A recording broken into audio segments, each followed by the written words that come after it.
We'll do these separately. So here we are at Fredericksburg and Spotsylvania National Military Park down Route 3 near Chancellorsville.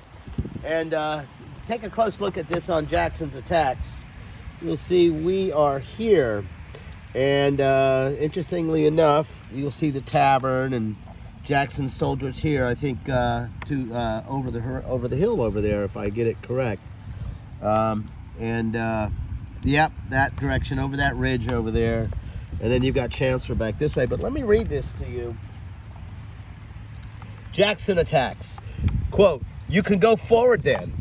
With those words, Stonewall Jackson unleashed one of the most famous and successful attacks of the Civil War.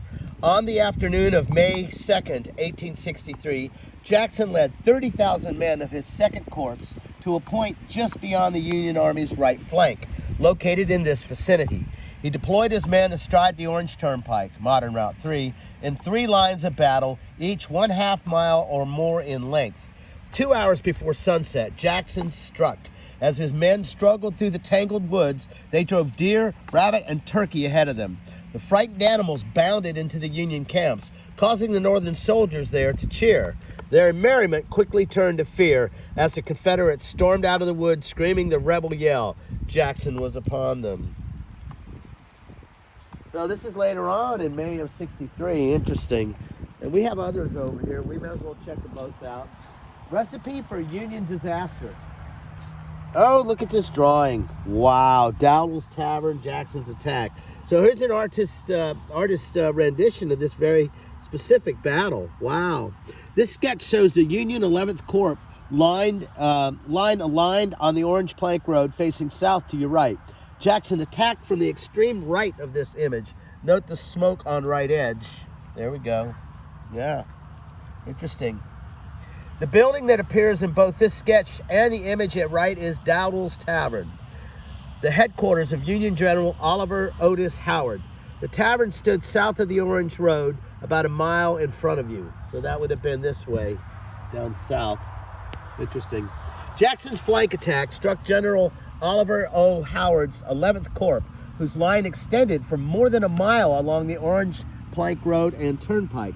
The Union troops faced south in precisely the wrong direction. The 11th Corps was relatively new to the Army of the Potomac. Its 11,000 men included a large percentage of European immigrants, men with names like Pissener and Butchbach, Schultz, and Schimmelpfennig. Union pickets warned Howard of the enemy's approach, but he ignored their reports.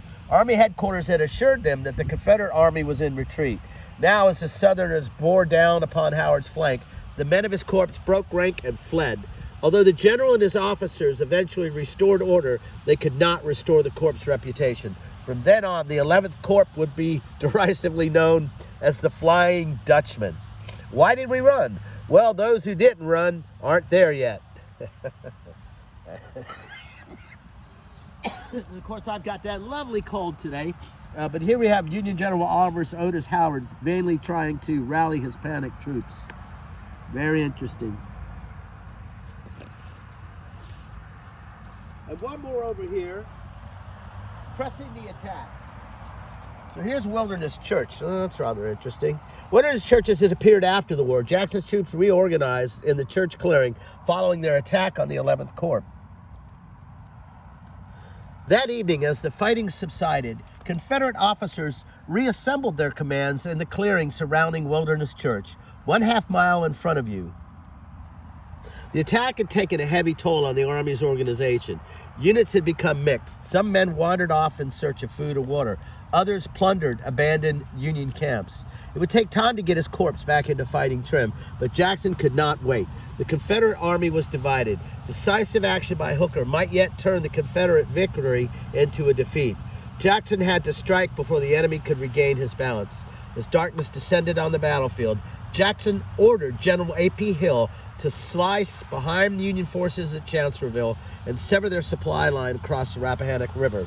Press him, he snapped. Press them, Hill, he snapped. Cut them off from the United States. Press them. From Wilderness Church, the Confederates moved forward again into the gathering night. And that's an interesting thing, because that's the other thing you heard about the North toward the end of the war. That was the same thing that Ulysses S. Grant said, press them, press them. So it's about being all in, and there is no victory but absolute victory. Anyway, end of the year is probably our last video until the next one.